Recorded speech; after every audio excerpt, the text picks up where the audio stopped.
All right, the time has come. It's 2:30 p.m. in Central Europe. Hello, everybody. Good afternoon, good morning, or good evening, depending from where you are. I am very glad that you joined us today for another Skillman webinar. This time we'll be talking about opportunities and threats of digital teaching and learning in work-based learning. And first off, while I see that more and more people are coming in, I would like to thank the European Training Foundation for their efforts in the organization of this event, and also our speakers that I will be presenting in just a while.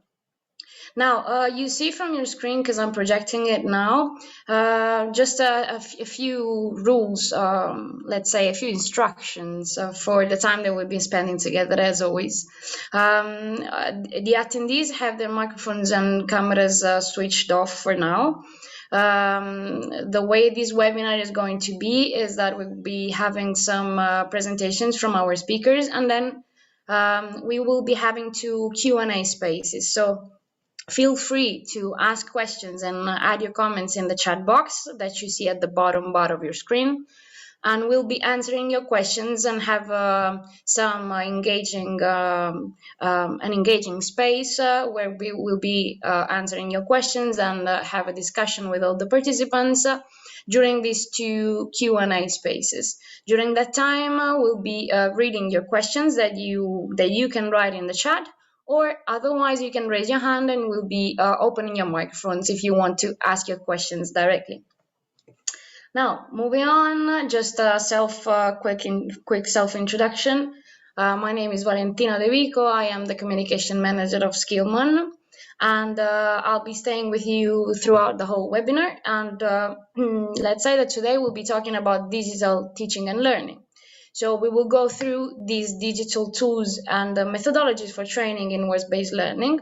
So we'll be hearing some, let's say, those digital tools and methodologies from Filippo Del Ninno, a specialist in vet policies and systems from the European Training Foundation, and also from Giovanni Crisona, that is the leader of Skillman. After these two presentations, we'll be having the first Q&A space, and then we'll be hearing some best practices from Germany and Italy in the context of DTL, Digital Teaching and Learning, from Sonia Barani, that is the Junior Project Manager of the ITCAM, the Italian Chamber of Commerce for Germany. From my side, just a very quick introduction of what is Skillman and what we are doing today with this webinar. As usual, we don't want this webinar to be a solo webinar, but we want to keep on the discussions even after the event is over. Skillman is an international network. It comprises a multitude of stakeholders, TVET providers, universities, individuals, policymakers, and so on. And Skillman is focused on skills research and training in the advanced manufacturing sector. So the main aim of the network is to introduce and exchange skills to face the new challenges of and needs also of the labor market of today. On your screen, you can see a few highlights of the achievements that we have been doing so far. So as you see, we have 600 plus members from 93 countries, so over 300 regions. And our ambassadors have reached a very high number. We have 50 plus ambassadors from different backgrounds that spread around the principles of the network. In 2020, we have created 4 peer learning clubs, so 4 groups of stakeholders that regularly meet to discuss 4 different topics around TVET. And we have also published with them 4 position papers. Now, if you have been following us, you know that we regularly organize activities, digital activities like the one from today, that we wanted to be the basics, the starting point for further cooperations and for further interactions. What more can I say? We have published the Florence Declaration, and we are currently working on our biggest annual event, the Skillman International Forum, that this year will be happening hopefully in November. So more info are to come on this matter. I was just moving on, showing you the map of our members. As I said, we have more than 600 members in 93 different countries. So we cover all the continents of the world. So our network is really an international network of networks. And this in the map is more or less the geographical locations on where our members are located. Our activities of our Skillman activities are embedded in the SkillNet project, a project co-funded by the European Commission, where we work together with other organizations, including the European Training Foundation, with whom we have a special partnership, and also with the European Network of Innovation for Inclusion, with IVETA, the International Vocational Education and Training Association, EAPRIL, and the Assembly of European Regions. The main objective of the project is to implement and develop a large network of centers of vocational excellence. The last of my remarks would be just to forward my invitation for all of you who want to join one of those peer learning clubs that I just mentioned, those focus groups of 208, even more by now, I would say, experts. And those 4 topics that you see on your screen are the 4 topics around which those experts engage in the discussions. Luca is sharing with you the link to join those 4 spaces, so I'll be really glad to see you there for further discussions. And just a reminder that we are streaming live. I saw that before someone from the Skillman team has shared the link, so please, if you want to see us live, that is the link to access, so the YouTube platform of Skillman. Last but not least, we'll be very glad to hear your opinion about the quality of this webinar. So just take a few minutes to fill this form at the link that Luca is sharing with you, and tell us what you think about the webinar. With any further delay, I will just pass the floor to Filippo Del Ninno, specialist in vet policies and systems of the European Training Foundation, who will be coordinating the Q&A spaces later for you. So Filippo, if you're connected and you can hear me well, the floor is all yours. Thank you. Thank you very much. I hope you can hear me. I'm muted myself. Filippo Del Ninno from European Training Foundation, as Valentina introduced. I go straight to a very quick presentation. There's only 7 slides. I'll try to give a bit of overall picture of the subject of today, but as always in these webinars, the most interesting part is the discussion with the participants. So for any question and answers, please put in the chat. And if you want to make a live intervention, don't hesitate. I'll try to share my screen. There should be. Vale, please confirm that you can actually see it. I can see it, yes. Okay. Okay, so the topic of this webinar is a subtopic of the overall digitalization in education topic. It's one of the hot issues on the agenda of governments and education stakeholders since the pandemic. It's a very broad and overarching issue which contains very different elements. the priority now is on specific ones, but we think that if you really want to establish national strategies and coherent systems, you need to focus on all the different components of digitalization in education. That's why today we discuss a specific one, which is in the introduction of digitalization in the training component of work-based learning. So what companies do in terms of using digital pedagogies and tools when they actually train students in their own premises. A very quick background slide. I mean, we know what's happened. We have been discussing in the education sector about e-learning and online learning, depending which formulation you use since internet started. There was a lot of interest in the beginning, a lot of hopes. We had as ETF a huge e-learning project early in the 2000s with Mediterranean countries. However, most of this intervention remained at pilot phase. And so we focused on a few limited institutions which represented excellences in the country. And we had big funds because they were big projects. So even in the case where these pilots actually succeeded, we had very limited cases. And still we have very few countries in the world where digitalization has been introduced systematically in the education at all levels. We have some cases, but when we have to talk about the trends in the majority of countries, we still have mainly pilots. Then the pandemic came, and we had a sort of what we call unsolicited massive learning experience. So all countries had to take care of distance learning for all students at all levels in 2021. Sorry, 2021, 2022. There was no time to actually experiment, so the reaction from the government had to be instantaneous, and there were limited resources because we had to deal with a huge number of students. So it was not piloted, but was the whole system with all the students. Following the pandemic, there's been a lot of interest. Well, we are not really out of it, but we are getting out of it, thanking God. There's been a lot of interest to actually use this experience to establish new systems based on blended learning, introduce of digitalization in all forms of learning at all different levels. Still, we had little resources because we are talking about introducing these changes at the whole system. So we are talking about very big numbers of stakeholders, teachers, students. But at the same time, we have a better understanding of how things work and don't work. So this is more or less where we are. In terms of short-term policy priorities for governments, clearly they had to prioritize. This prioritization depended on sense of urgency.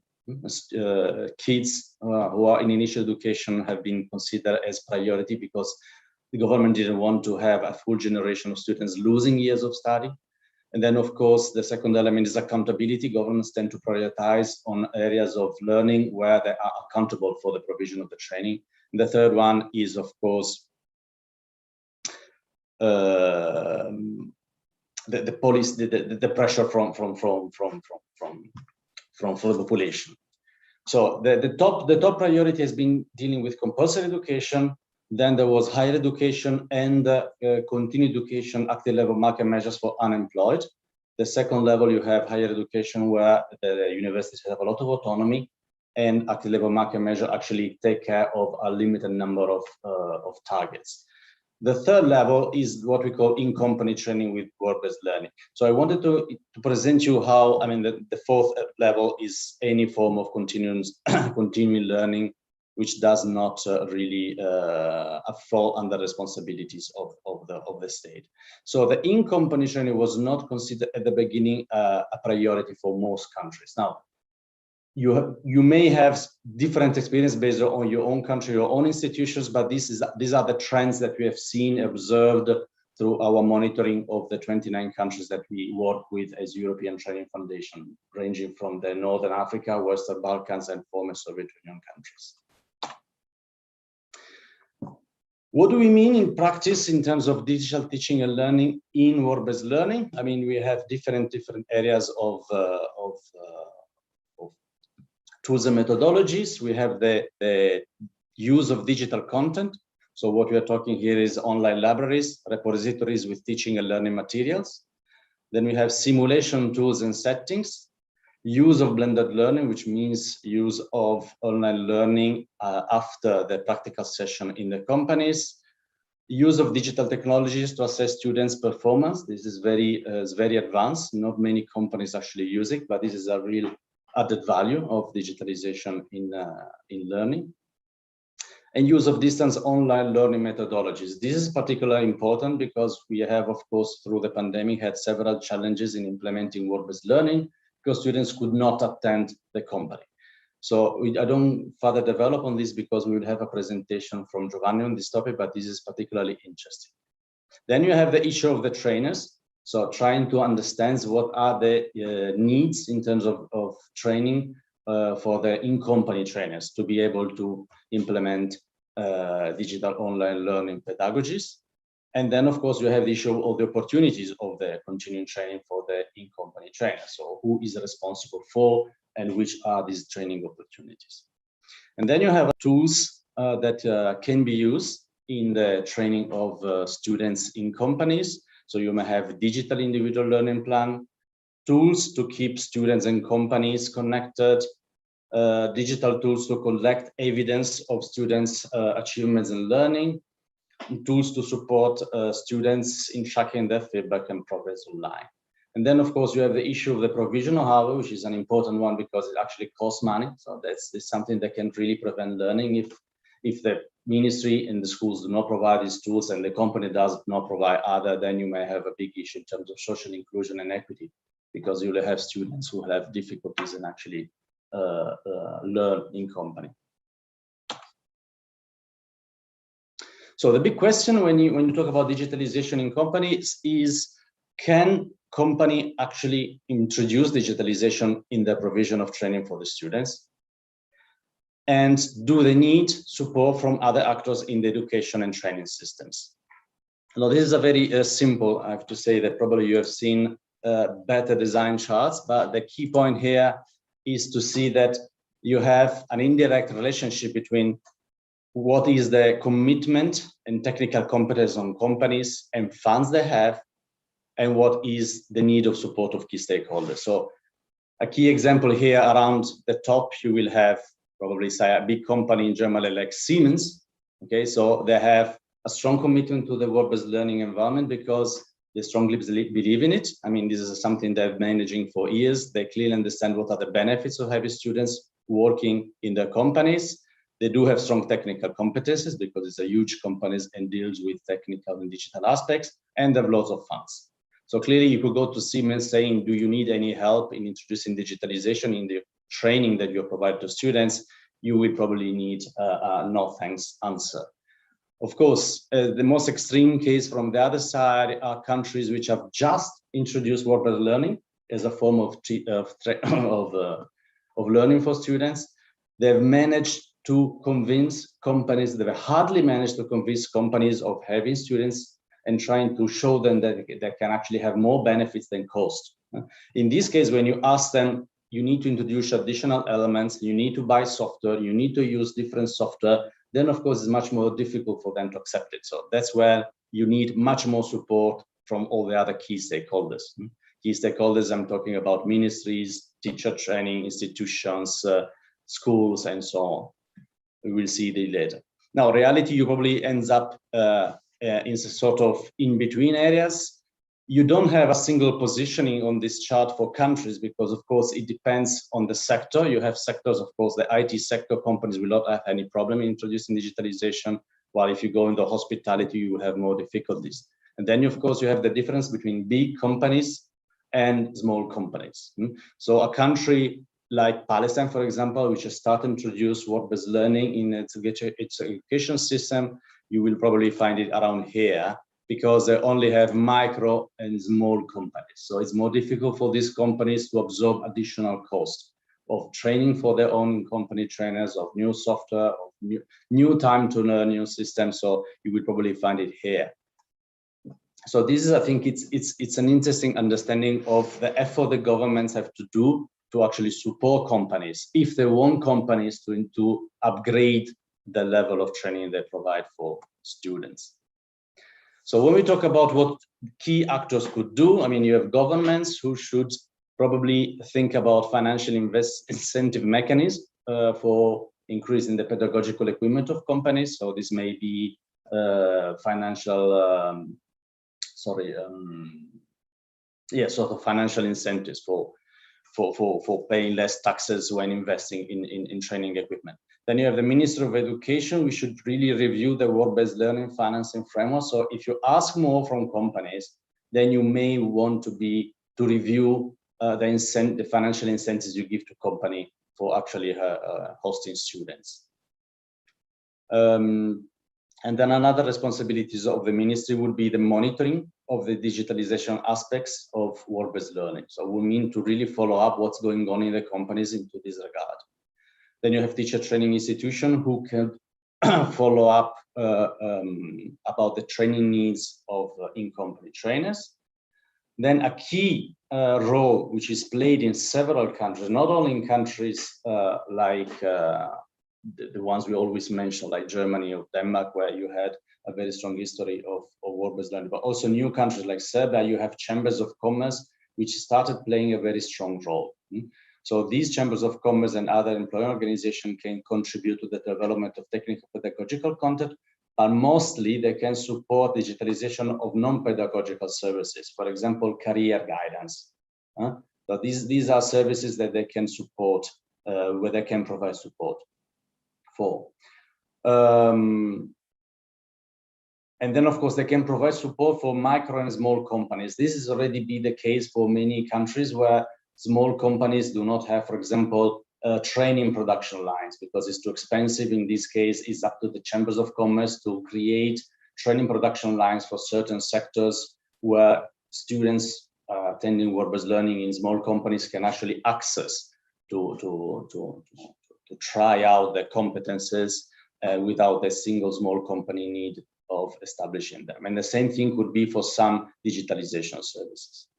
And then you have Center of Excellence, vet schools, and other companies which should continue share of experience and methodologies and tools to actually feedback each other on what are the most effective way of introducing digitalization in training.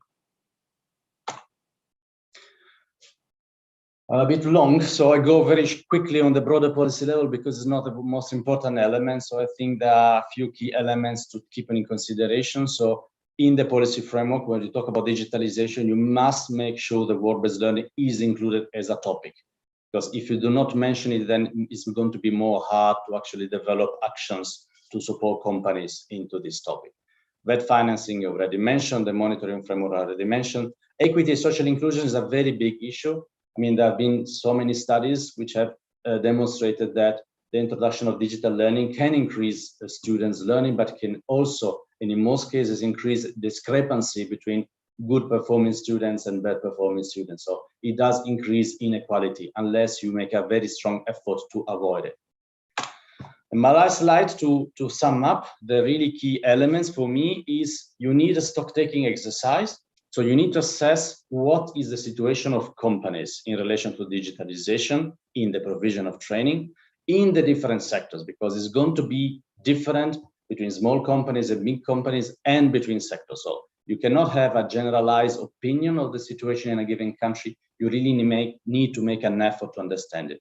And this means understanding who is going to do the stock-taking exercise, who is responsible for it in the short term and in the continuous monitoring of this process. The second issue is to organize knowledge sharing and coaching session between the different stakeholders involved.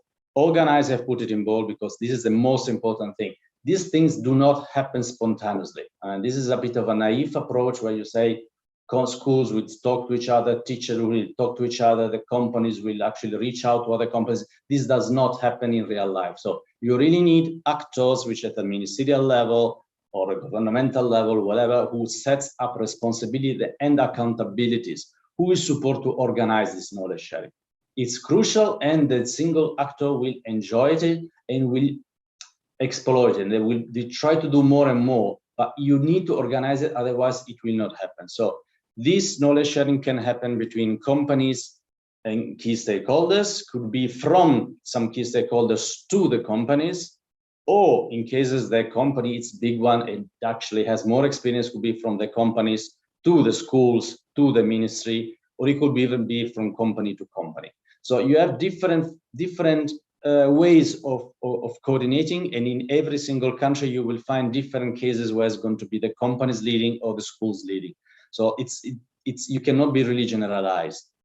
And the last point for me is really the need to set up continuous monitoring system to evaluate what's the situation in the companies, to provide additional support or to learn from them. So this is the big effort that the ministries and the schools network needs to set up. In most countries, you have work-based learning coordinators at school level, but in some other countries, you may need the intervention of regional authorities or national authorities. That's it from my side. This is an irrelevant slide. If you have any questions, you can start putting into the chat. I will copy that to different file, and we will address them after Giovanni's presentation. Thank you very much. Thank you, Filippo. Thank you very much for your interventions. Very. I need to unshare. Sorry, give me a second. Very interesting. Yes, if you do me the favor, I can also take over. Just a second. New share. All right, that's You've done it. that is back on me. Thank you very much, Filippo. Now it's the time to hear from Giovanni Crisona, the leader of Skillman, as already mentioned. He's going to talk about distance online learning in the context of work-based learning. So, Giovanni, if you are online and you can hear us, over to you. Absolutely. Thank you very much for this very interesting introduction that you did to my presentation, Filippo, because many concepts that you have highlighted are connected to my reflection. I will talk about something that I was also discussing in the IVETA, during the IVETA conference a few days ago, but I will focus a little bit more on something concerning how the work is changing, because we are discussing here the work-based learning. So it's very connected, very much connected with the concept of work conditions. Our friends of ILO teach us to take in consideration these aspects as fundamental. And I would like to highlight a positive aspect about how the work is changing. And in this regard, first to start, I would like to say thank you very much to the participants. I see a lot of friends in the list, and also the colleagues from the other Alliance members, the IVETA members, representatives. Thank you very much. I see also someone representative of our COVES and also candidate COVES from Portugal and other countries and Turkey and so on. So thank you very much to everybody. My reflection, I was saying, is starting from the new work, new aspects of the job, and the job roles that change, and also how in this regard these changes afflict the learning. So in this concept, I would like to put the two parallel things. One is the smart jobs, and one in consequence how we have to approach to the work-based learning, thinking to the change of the work in positive direction. And so I mean that there is a change with this magic word, the smart job. And what I mean with the smart job is something that can be referred to the long-standing commitment of the European Commission in looking for smart working conditions. I mean the European employment strategy, the employment guidelines, and the the pillars of social rights, which express the need for greater adaptability of both enterprises and workers in Europe. So we look to win the competition, of course, but we also look to win the competition, not reducing, but raising the quality and the conditions of working. So I think that we could, in a way, put under this umbrella of the smart job all these good and positive intention to improve the working conditions of our workers. And in this regard, one attention that I recall, the same concept that I was discussing for distance virtual mobility, is that the European workers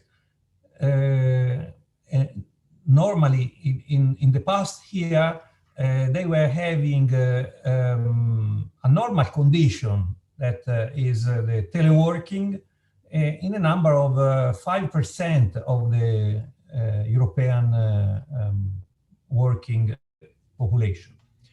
And so this was a usual condition for 5%. But with the COVID effect, as you can see here in this slide, we had an immediate increasing from 5% to 12.5% of workers that passed to normal working condition to teleworking. So this is a big number, because if you consider the years before, there were no change for several years, and in only 1 year, they more than doubled the conditions of who usually work from home. And in this regard, we have to reflect on the ones that wish to have such more comfortable conditions. Of course, there is a debate, because there are people that would like to go back to office because now they are obliged to work from home, and probably they have not the proper conditions to be not stressed, or to have the good place where to work with no noise, no interruptions, and so on. But anyway, there is a part of this coming population, especially the youngsters, that look for smart conditions that have different meanings. But for example, they look for flexibility that in some cases is considered more than the salary. Of course, if you talk about the lowest salaries, probably this is not really true. But if you look for not the lowest, but the average, or the not the lowest, but different work job roles, of course, you can understand that there are people that look for not only for the value of the salary. And for digital natives, this idea to move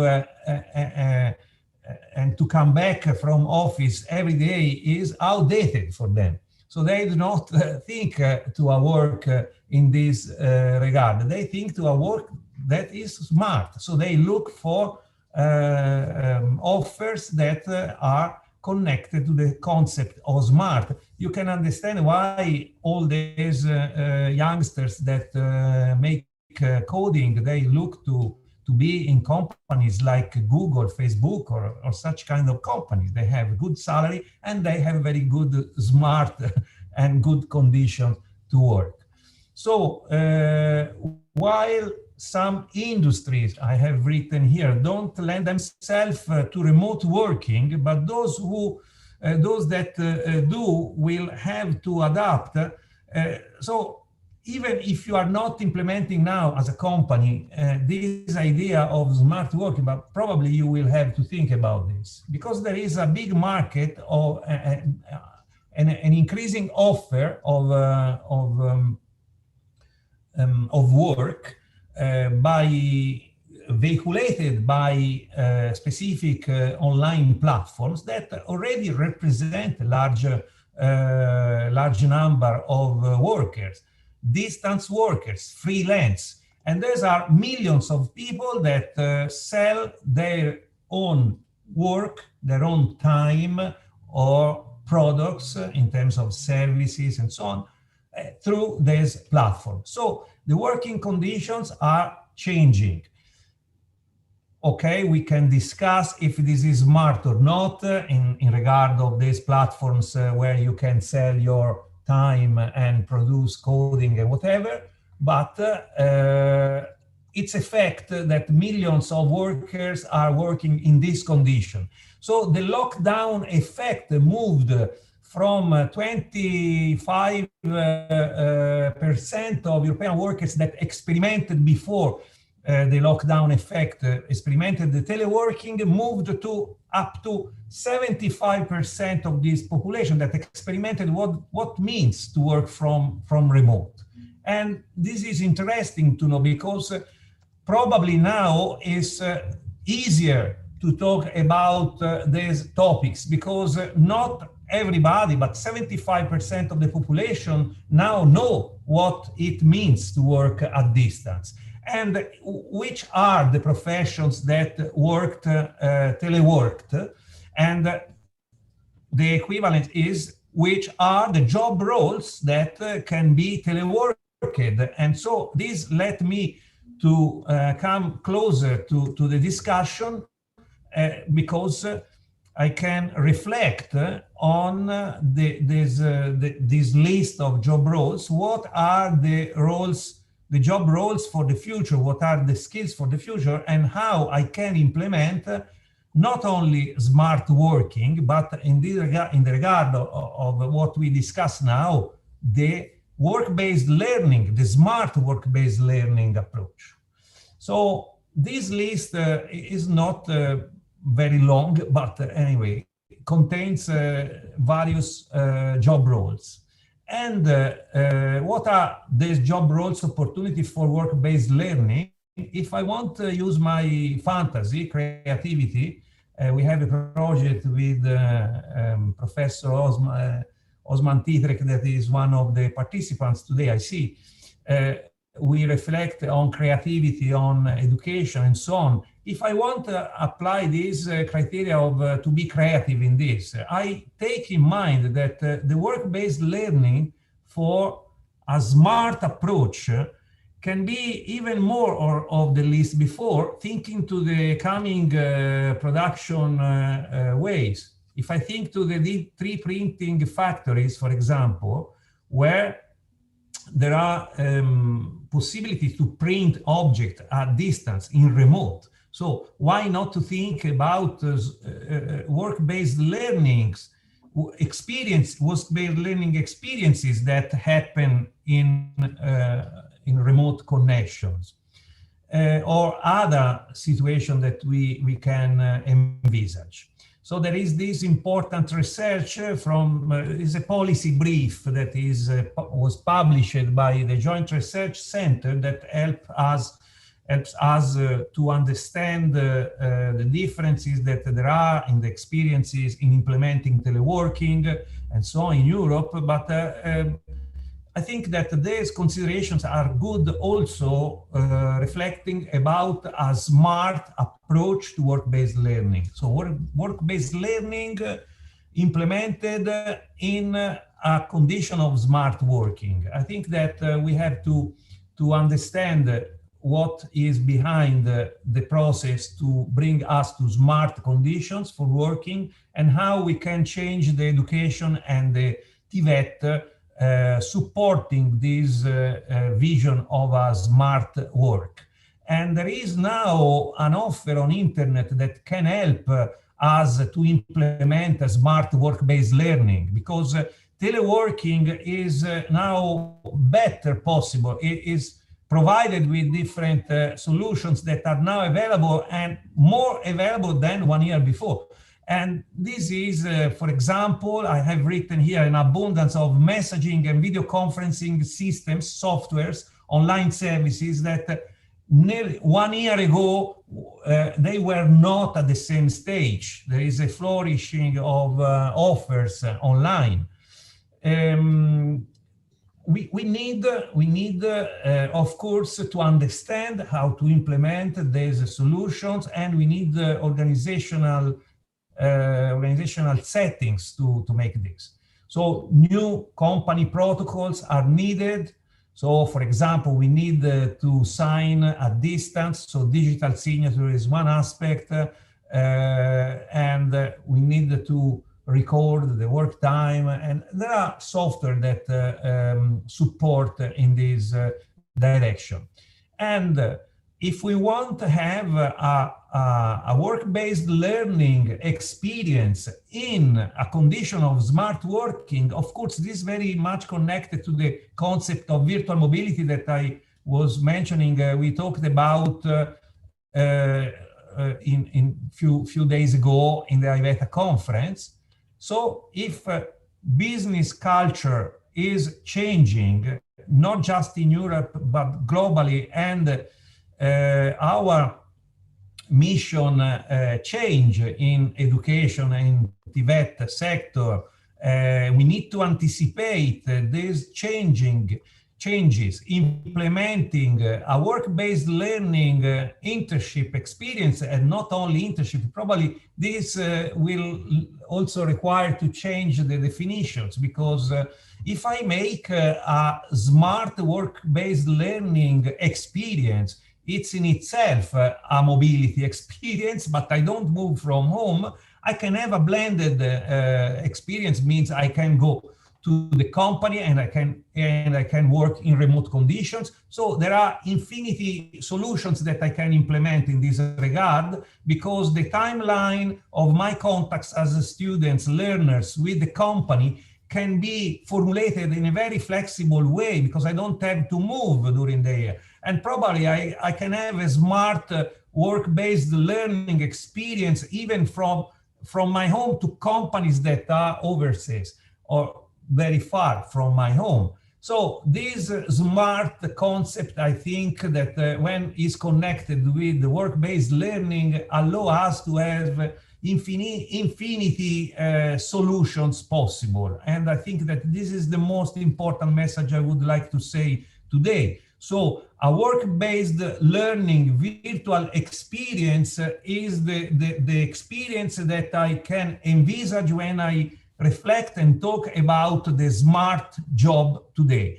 So we need, like for mobility, virtual mobility, we need the data-driven companies, collaboration platforms, communication solutions, coaching systems with artificial intelligence and other solutions integrated. We need virtual offices and coffee corners to make concrete a work-based learning experiences that is effective on your life. Because if you stay outside of the game looking at your screen and you are not involved in some way that change your feelings, it's difficult to provoke the learning. So the learning is provoked when you are involved, and you need also to socialize. Of course, that the youngsters, the generations, the digital natives are more suitable to make these socializations online, because they are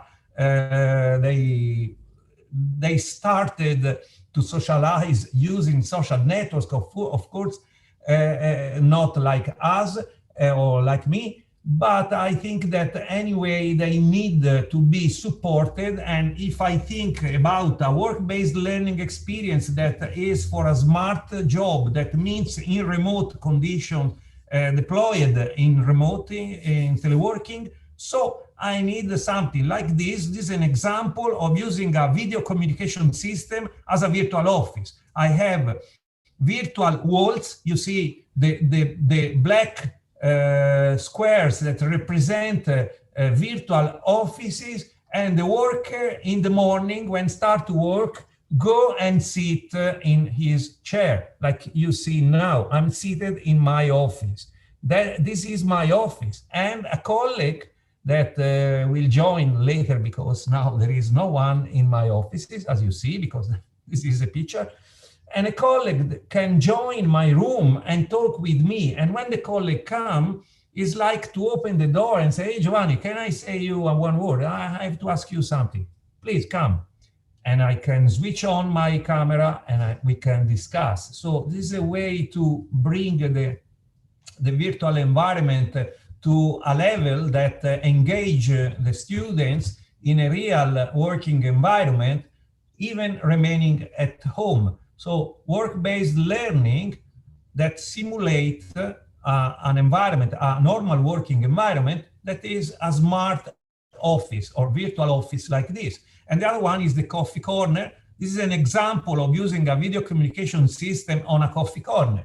So as a coffee corner, because the same approach of the previous slide is in this system. It's called Wonder.me, and Wonder.me allow you to stay in a room where there are other people, but your video conference system start only when you drag your icon close to the bubble of another user. So you see that someone is close to the coffee machine, and you go there and you start to chat, to start to have a video communication, a video conference. It's the same. So this is another way that make more real your experience, work-based learning experience in a smart condition. To conclude this, I would say that usual teleworking and new need by digital natives afflict this process, making more important, more attention to this kind of working conditions. There was an acceleration given by pandemic because, of course, with COVID, everybody was obliged to work from home, and this provoked a new experience by the workforce. And so we are all more aware that teleworking is possible. Teleworking in some time is also nice, and probably part of these experienced workers wish to have these conditions as a usual condition. There are uncertain effects on environment because there are researches that says that moving all these people individual working places could provoke more cost for the environment. Even there is the opposite that says that no, reducing the traffic cars can save more the planet, but there is no not yet an official position that we can take in this regard. There are different researches. There are risks of inequalities because, of course, even the digital barriers, the access to the so you think the access to the infrastructures, there are differences among countries. This is something that we have to take in consideration. And also risk of behavioral disorders, because if you don't implement such working conditions in really smart way, but just in teleworking, not caring the working conditions of the workers, so you could have some problem. But we are talking here about smart working based learning that correspond to smart working conditions. So we have to think about. So for virtual work-based learning experiences, we know that not all jobs can be teleworked, so not all experiences of work-based learning can be done in remote situation, and it's necessary to have proper tools and rules to deal with an experience of smart work-based learning. It's important to train our trainers, professors, tutors, and we need to start early because smart working is not something that we discussed from today. It's something that exists, and we need to accelerate this process because we are in charge of the future of our learners and the future of our society, because what we design today is the society of tomorrow. So I think that finally, with a distance experience in work-based learning, trainees can have a real smart work-based learning experience that bring them to be in that place, even staying at home, and they can develop their skills comfortably from home or school. You can think also the possibility, for example, to involve in the work-based learning experiences done in this way, the tutors from the schools, and the students could also use the laboratories from the schools and also produce real goods, real objects, touching real objects in the premises of their schools, universities, and TVET centers, but working for a company in another part of the world. So with a multicultural tutor, that is someone from another part of the world, they can have real collaboration and create real teamwork. So I end here. Thank you very much. I know that I have spent more time than expected. Sorry for my for this, but probably. Thank you very much, Giovanni. We open the question and answer session. We have already 2 questions. Actually, the second is more of a comment which reinforced the first. So Andre Nichman, I hope I got the pronunciation right, made a consideration on the fact that there's going to be a peak in the use of teleworking, and after which, I mean, people could become sort of reluctant to continuous teleworking, use of digital tools. So the question is, what is our vision in making people using digital tools for learning and qualification actively? Which stimulators could accelerate, and how HR departments should be engaged? And the New Horizons, sorry, there was no name, confirmed the use of Wonder as an excellent tool, and confirmed also a comment from Andre, which says that at a certain point, without physical meetings, the motivation and commitment will decrease, and propose blended mobility. So from my side, Giovanni, then I give you the word. I think Giovanni raised a number of points on the need of blended approach to working or to telework. There's indeed a very important social aspect behind work, which cannot be avoided. In addition to the blended approach, what for me is very important, and I refer to the issues of what HR departments can do, is to establish a continuous dialogue with the staff, open or even anonymous, with surveys, requesting them, what are the challenges. You need to have the perception of what's going on, because it's very quick. I mean, we see it for kids in schools that suddenly they don't want to go back to school because staying from home are completely affected them in a way that they are not able anymore to interact with other kids and teachers, and they prefer to stay home. For adults, of course, it's different. They are less influential. They're less fragile than kids, but still, it's very important to continuous monitoring what's the impact of teleworking and having these blended solutions in company. So this for me is very important. And then for what could be a big accelerator for the use of these digital approaches to learning, I think the key points here is to look at the medium term. You need to go back and revise how you deal with kindergarten and primary education.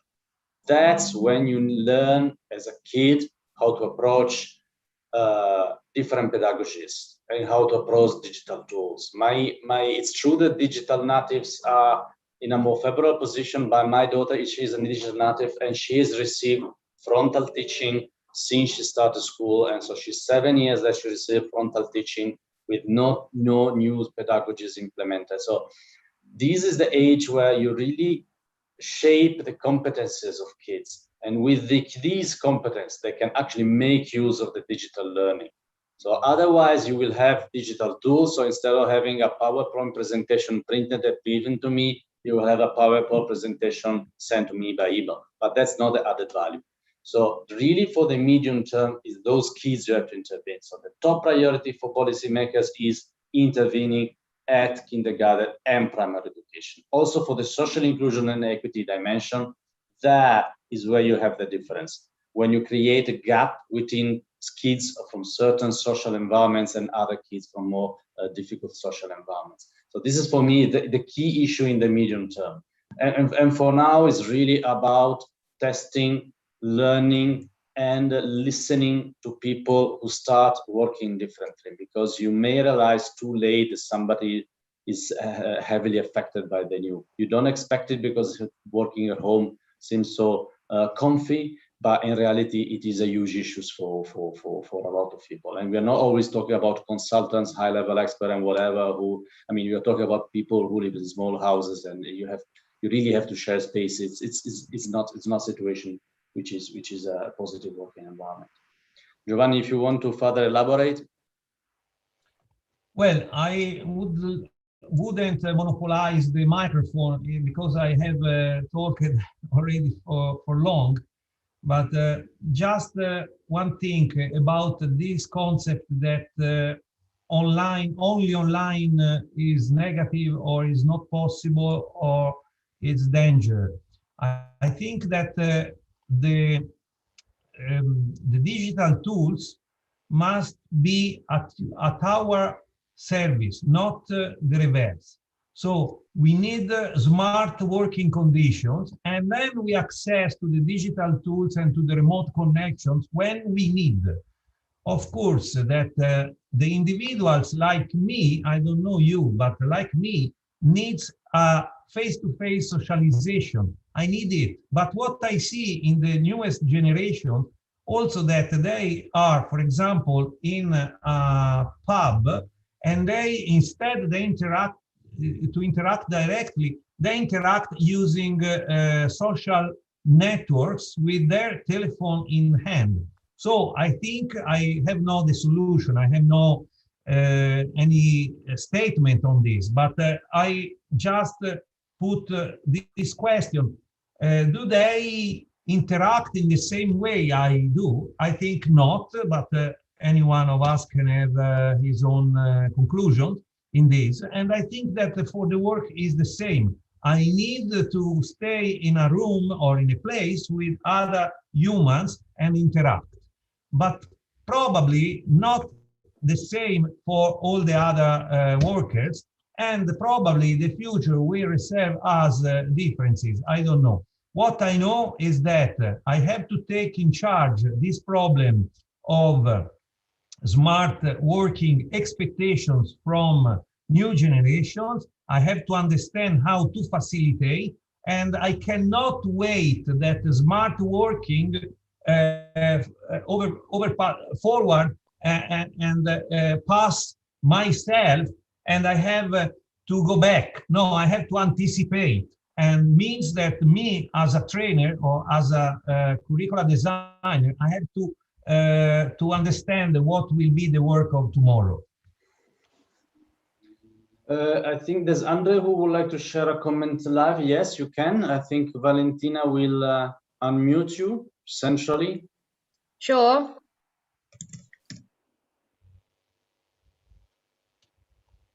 Just echo. Here it is. Oh, is it working? Good. Yes. Yeah, thanks. First of all, I'm a newcomer in this Skillman community, and I like it, and good to follow your points. What I understood from you all is like there's this point of delivering the education and communication is needed. What I'm missing, not only as a more or less digital native maybe, but also as a citizen in general, is we're providing a lot of content which can be consumed. But what I'm missing is that we are really acting or working with the content, because only if we engage with it, and the engaging also means content and people, then we are really learning. So what are your perspectives on this? Because that's also the point with the feedback I was putting in. Only if we collect feedback and provide feedback, then we are starting to communicate and elaborate knowledge. Andrea, I could not agree more. The two type of systems are different. One thing is to live in an online environment, which means that you transfer information through different means. Could be by email, could be by this different media. And another thing is that really working together. We have, as an organization, introduced SharePoint, which is probably you will know, it's a Microsoft platform for sharing documents and working together with documents. And the working together component was really a hassle.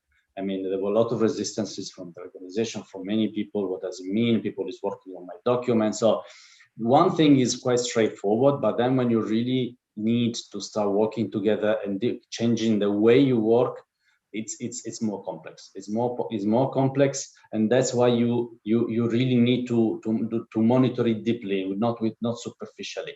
And that's why for me it's also important to do it anonymously in big companies, because you really need to see what people are thinking. The working together is what I think it's important in the medium term. It's difficult for people who are always working one way to actually change the modality. They can try, they can have some success. But what you really need is to train students or young people to work differently. And this is something that requires work to start when they're young. But I do agree with your point. I mean, it's not just because you do things online that it's really different. It's more deep, and that's what becomes challenging.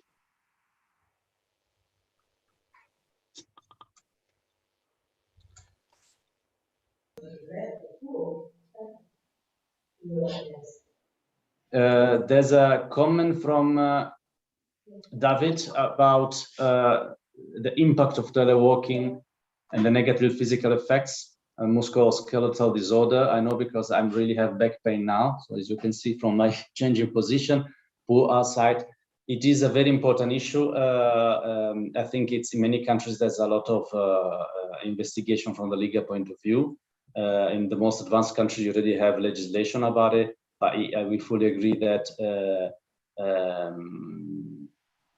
you need to have training and monitoring. For example, in our organization, we have one person who actually visit colleagues who started teleworking, visit their work desk, how they're working, what chair do they have, they provide advice.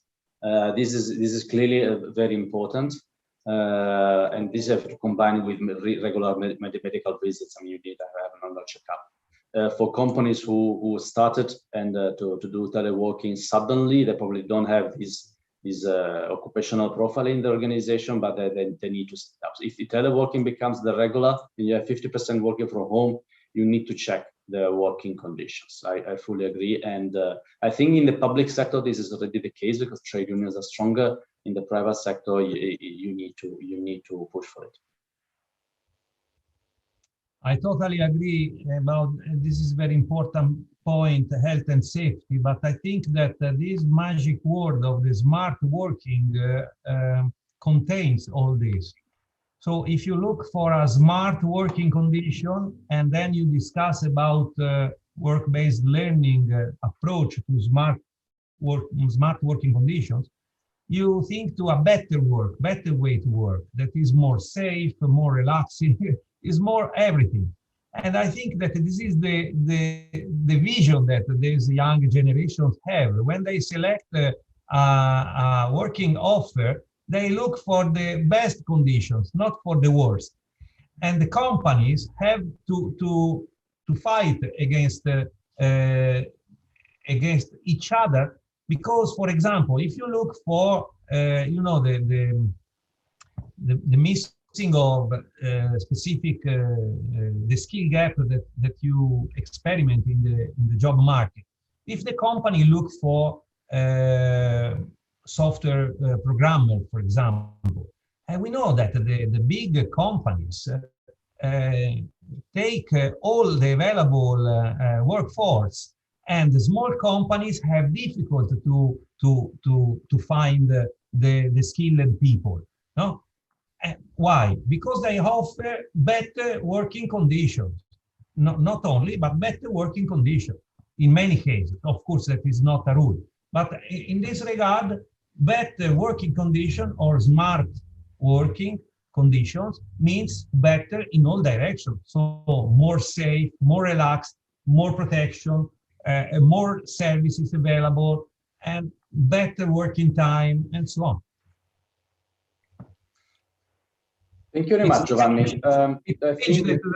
It's strange that there are no reaction, because I think that there are many people that are not agreeing with my statements. Trying to understand, or they have not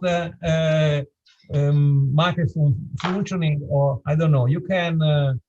If anyone wants to react, they can just signal it, and we will give them the word if they don't want to do it in writing. Yeah? I think we have Sonia that is warming the engines to start or not. Okay, we move to Sonia, and then in the question and answers following Sonia's presentation, you can still ask general questions, whether they regard to Sonia's or to previous presentation. So if you have anything in mind, you can keep it and you can put it in the chat. Absolutely. Sonia, can you hear us? Yeah, shall I share my screen? Okay, yes, over to you, Sonia. Thank you. I don't have the right to do it. I think you have to give me the permission to share my screen. Or maybe I can. No, I can. Okay.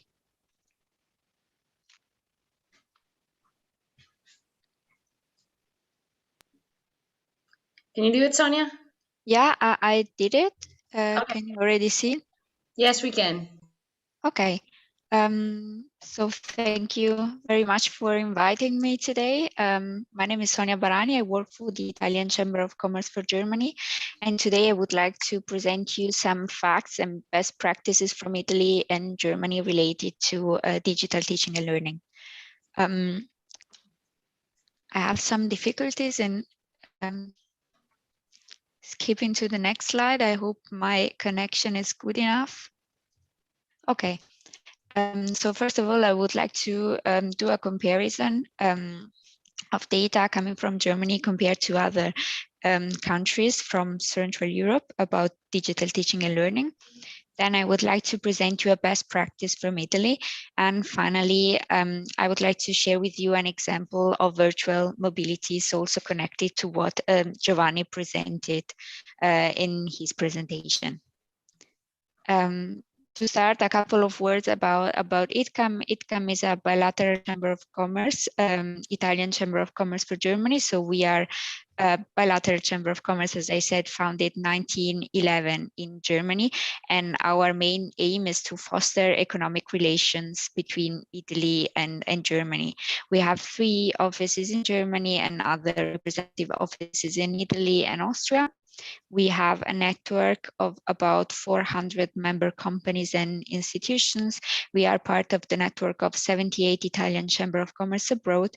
And in the last 10 years, we have been implementing more or less 25 European projects.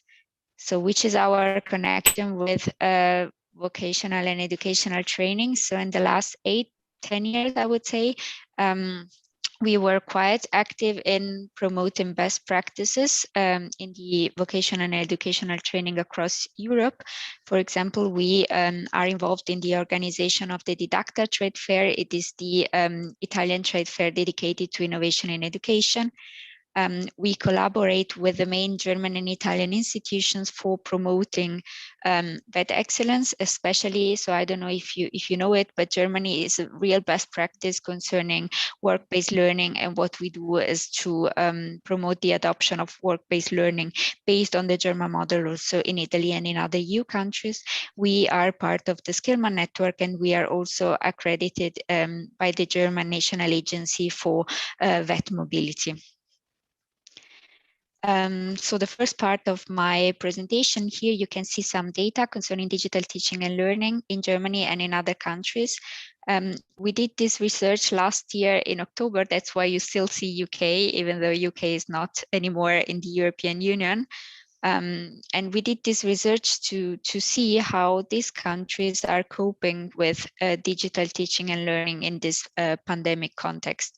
In the first line, you can see, for example, how much money so every country spent for education. And this money is intended per student, per learner. You can see that Denmark spent a lot of money per student in 2019-2020. And they are quite forerunner in digital teaching and learning, because just imagine they started, they already had a unique digital platform in use before the pandemic. That means 2017, and 72% of teachers affirm to use digital teaching methods every day. Sweden is also a very good example. They are second in the ranking of EU27 for accessibility and availability of digital teaching and learning materials. If I'm not mistaken, they are second after Estonia. And they introduced digital teaching and learning in school education back in 2003. So they are very, very experienced in using digital teaching and learning. UK is a little bit less performing in this comparison, because about 50% of school used digital teaching and learning before the pandemic. They have a unique digital education software, but the low quality of the internet connection in school prevent this software from working properly. And what about Germany? So Germany is a leader in work-based learning, but concerning digital teaching and learning, the worst performance in Europe. I was surprised when I read it, but only about 1/3 of schools in Germany have a fast internet connection. And the problem is also that during the pandemic, every region, so every land, had a separate platform for digital teaching and learning. So the performances of the different regions in Germany are not the same. So there is a big difference. And also the digitalization index of the teachers is the worst, I think, in Europe. So Germany has a long path in order to cope with digital teaching and learning. So other countries are definitely doing better. So just for you to have an idea. Yes, and here you can see the link to a video. It's only in Italian, unfortunately, but if someone of you would like to have a look at it, so you can just click on the link. The second thing that I would like to present you is a best practice from Italy, the Excelsior platform. So this is an online platform created by Union Camere. It is the umbrella organization of Italian Chambers of Commerce together with the European Union. And this platform basically collects and analyzes the data of the professions through interviews that involve about 1.3 million companies in Italy. So these interviews are carried out every year in order to monitor which are the professions that are most required in Italy, and also which skills people need in order to be for jobs. And the sources of this platform are, as I said, the interviews of the companies, but also the Italian National Social Security Institute. And they also analyze about, I think, 100,000 job offers every year. So in order to have an overview of the job market in Italy. This platform is open access, so everyone can access it and search for information. That means that, for example, a student or a pupil that is going to start a vet path can check, for example, how this job is required in his region and which are the skills and the qualifications that he or she need in order to do this job.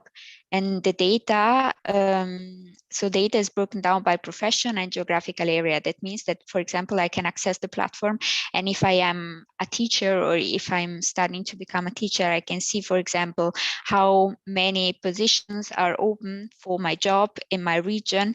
The limit of the platform is that you have a lot of data, but you have to look for them very carefully because you have to select the profession. So an overview is a little bit missing, but it is a very complete instrument, and it is a very good tool for job monitoring.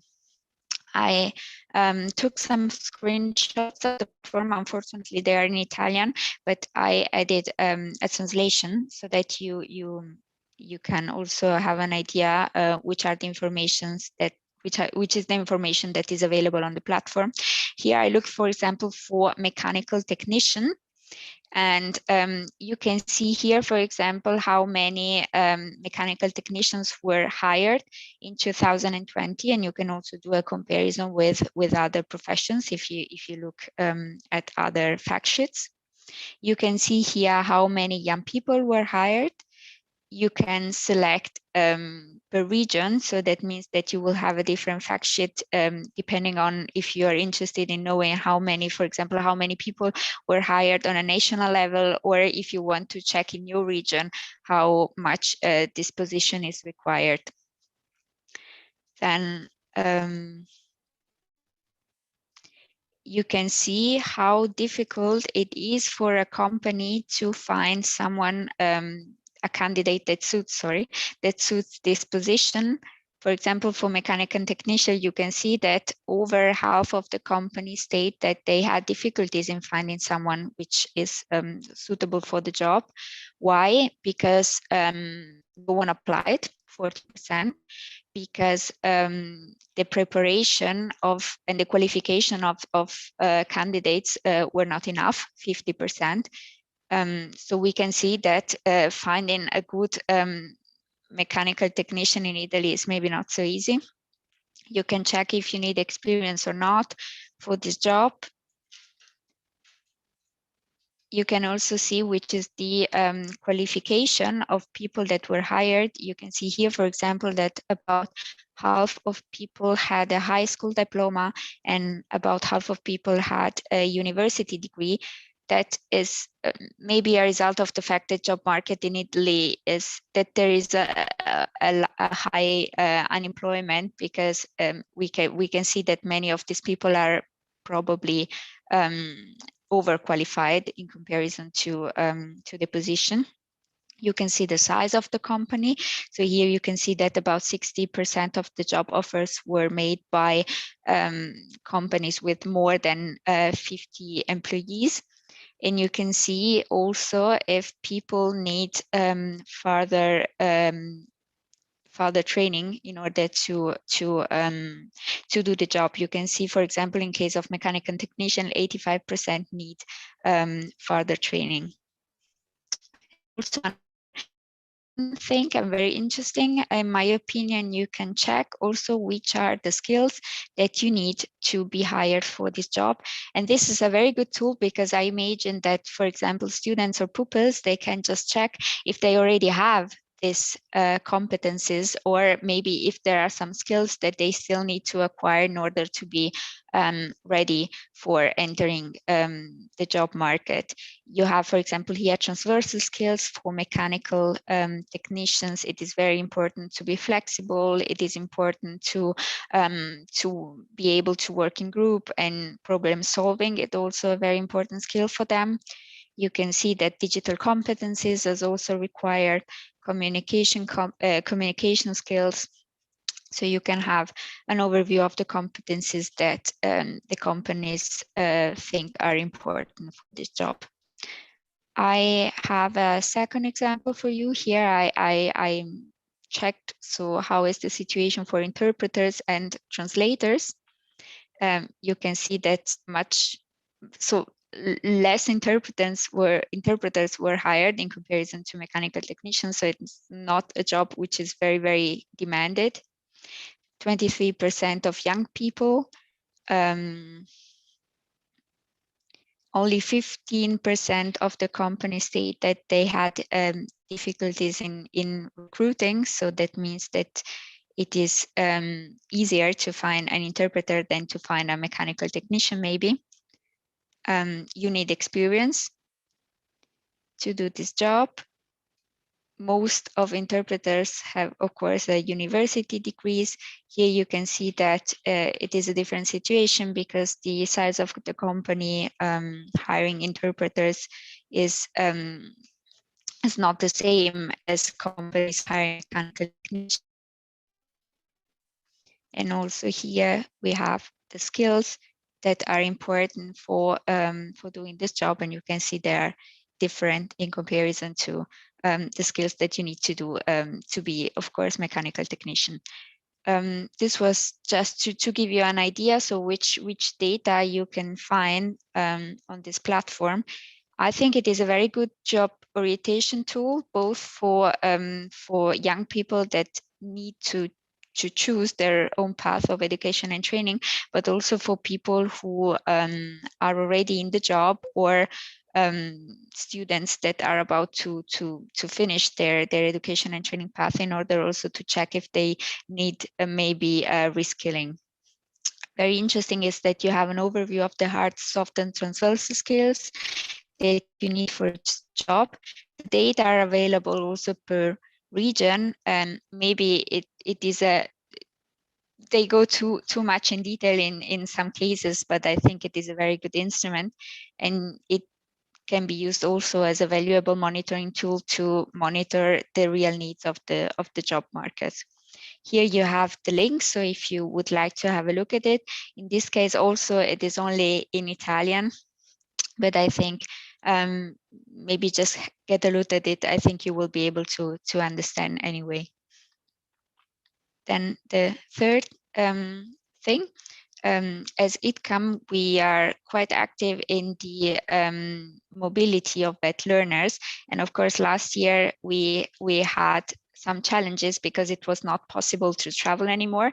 So we were thinking about a way to enable VET learners to have a mobility experience also if they stay home. This year in January, we organized a study tours about Industry 4.0 and digitalization for a group of managers coming from the Lombardy region in Italy. And it was a fully virtual study tour. And it was possible for this manager to have an insight of big companies and well-known companies coming from Germany, which are forerunners in these sectors. And then we thought that maybe it could be a good thing to offer also to VET learners, because through the study tours, they have the possibility to virtually enter into companies which are really, really innovative, for example, smart factories, and also companies dealing with Industry 4.0. And normally it is very difficult to get an internship position in these companies. So it is very unlikely that they will have the possibility really to visit those companies for real.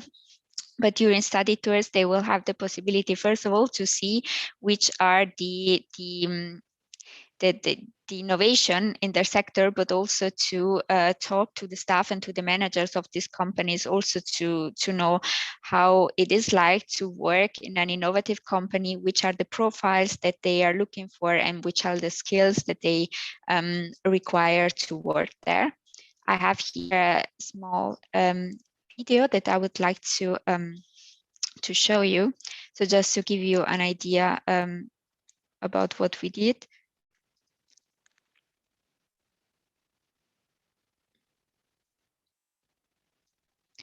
You should be able also to hear the video.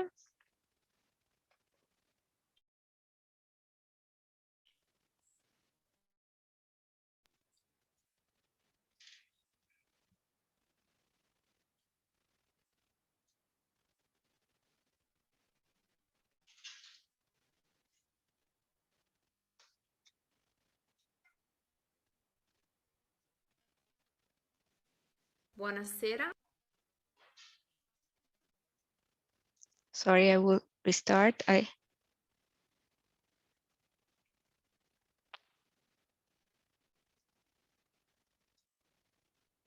the false one. Sorry, I need 1 more minute, I think. Sorry, if you give me the link, I can project it for you if you have any difficulties. I think I can do it. Just let's, so a last try, I think I can. Okay.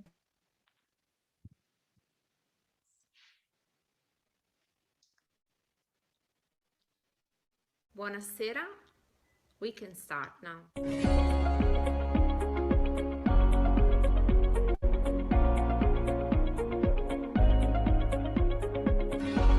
Industry 4.0 has a variety of aspects. For everything we do in Industry 4.0, we deeply rely on such a data infrastructure.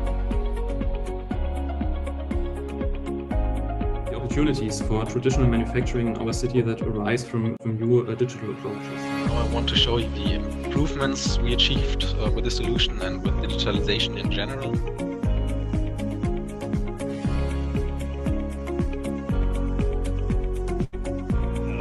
Large field of view, we can cover large spaces easily with a few devices. We realized that many companies, as well as we did in the past, struggle with the connectivity of machines. That's why we decided to go a different route and develop a solution to digitalize our machines with external sensory. So we would like to offer this activity also as a preparatory activity for the mobility in the future, because of course we know that really working abroad in a company is an experience that you cannot just cancel. It's something different, but this can be maybe a complementary activity, something that you do before traveling abroad, also to have maybe a better idea of how companies work in another country. So I am done with the presentation. I am here for questions in case you have some. Thank you very much, Sonia. Before getting some questions from participants, I think there's a couple of people who asked for the link to the Excel platform. So if you could put it on the chat, I think that they can then actually search by themselves. I would say that I've been working with Google Translation since a while. I'm responsible for Moldova. And I would say that from Romanian to English is an excellent interpretation. So I think also from Italian to English, if you just open the website and you put automatic translate to English, I'm quite confident that you will get all the content out of it. Thanks God, every year is better and it's easier and easier to work with different languages.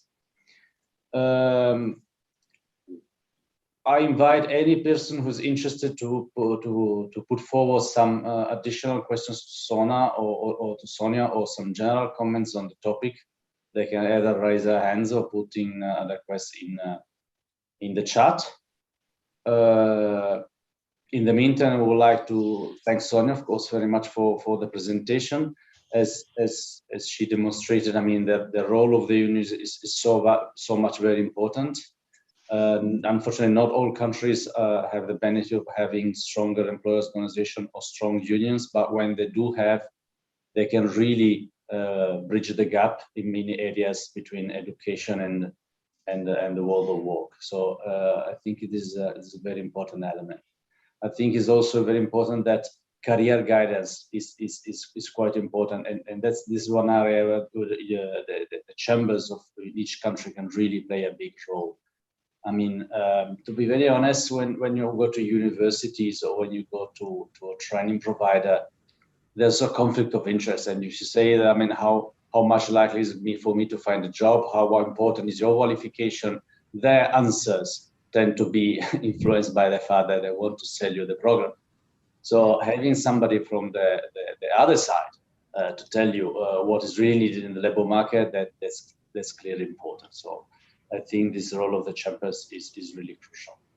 Filippo, as there are no yet people asking for making speeches or so questions, I would like to comment one aspect of the Sonia presentation that I think was a very great overview on their activities. And just to contextualize better, because I see here a lot of friends, even from India, my friend, and also the other co-host from Lisbon, the Maria Manuel Ribeiro, I see here interacting on the chat. And I would just to say that Sonia represents the Skillman co-host for Germany. In Germany, we have established this last year. They are doing a great work, not only for this presentation, but even for other things. But I think that one aspect that I was attracted to make a comment was the last just very brief note on the virtual visit that they organized.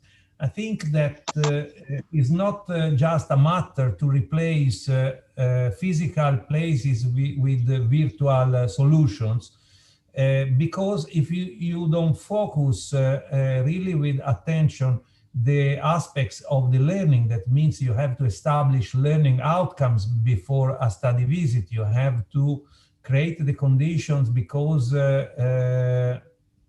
people can be actively involved during the study visits or the virtual experiences in general. and then the assessment part, and then the releasing of credits. We have here Professor Kurt Onstein, I think is still online, I don't know. So he's an expert of micro-credits, that micro-credentials that we are going to discuss within the peer learning clubs of the Skillman network. I think all these aspects must be put together.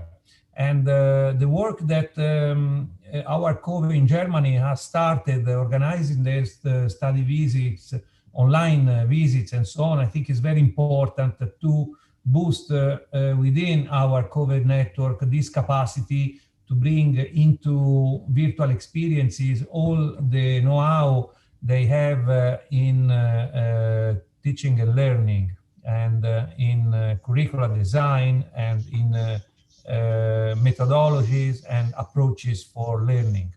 So I'm grateful to you, Sonia, to have highlighted this small part that is only small respect to the work that you do in education, in teaching and learning. Thank you. I think a thing that I notice living in Germany is that here students, they start very early to have really experiences in companies also when they are very, very young. And this is something that we don't have, for example, in Italy, or not as much as they have it in Germany. And I think it is very important to start early, also to have a look at what companies do, so at which kind of positions you can maybe, so which kind of positions there are in companies, so which kind of jobs also you can do.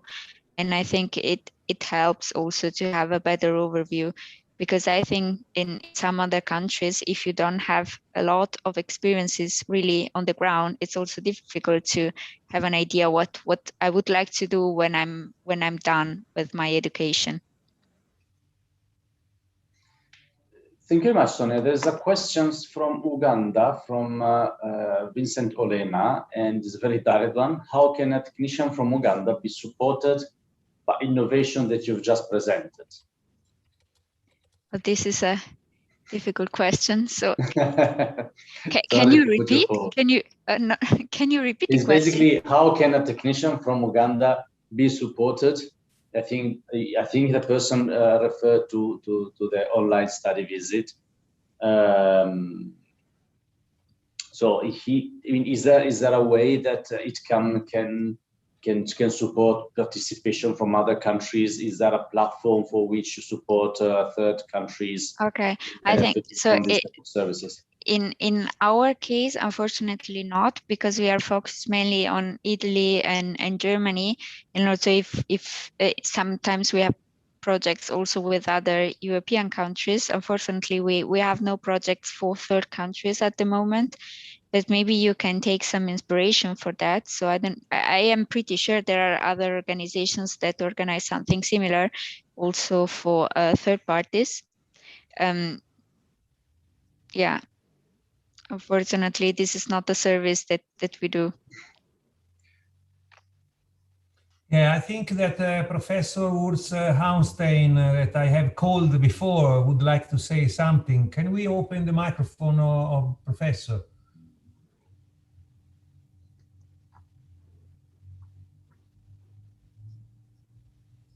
Yes, many thanks. Yeah, I said it on the chat, my big compliments and thanks for the presentations, because this is the next step we need in Europe. Worldwide, at the OECD and at the European, widened European approach, this is a very near future that short courses, but as well formations will be added and driven from competencies to qualifications. That is the main aim, that we want to produce qualifications for the workers, for the new workers in the jobs, and also for the existing. We're speaking about upskilling and reskilling, but we can speak about upskilling and reskilling without any credential evaluation. That means we have to bring the competencies to qualifications. People are very mind-oriented. Only if they get a qualification, they will do the up and reskilling. So they want to have something in their hands and want to have a good chance for the future. That's what I say. It is really the next future, and the future is today. So we have to go that pathway. Thanks. Thank you very much, Urs. There's also Maria who wanted to speak. I can ask to Valentina to open her mic. Maria Ribeiro. Maria? Yes. She can speak now. But her microphone is on. Maria, did you want to intervene? We cannot hear you. Maybe there's an issue with Now do you hear me? Very low. Very low, but yes. Still very low? Now, yes. No better. No, much better. Better? Okay. Yes, thank you very much. Well, I was congratulating all of you for your great presentations. And just to say that regarding the virtual mobilities, we are now trying an experience under an Erasmus Plus project that we are having, the project Portvet Hub with the Xarxa Formación Profesional. And we are implementing a virtual mobility to Constanta, Romania. We are organizing it with the students with vet students from a nautical high school. I don't know if you are listening. Yes, yeah. Yeah, okay. So we will have this experience because all the contributions here are mainly are so important, and to us it is a plus to have the chance to be here and having those all these inputs. So we are trying to this month we will achieve this virtual mobility with an agenda with several options to the students, to the several groups of students, 5 per each country.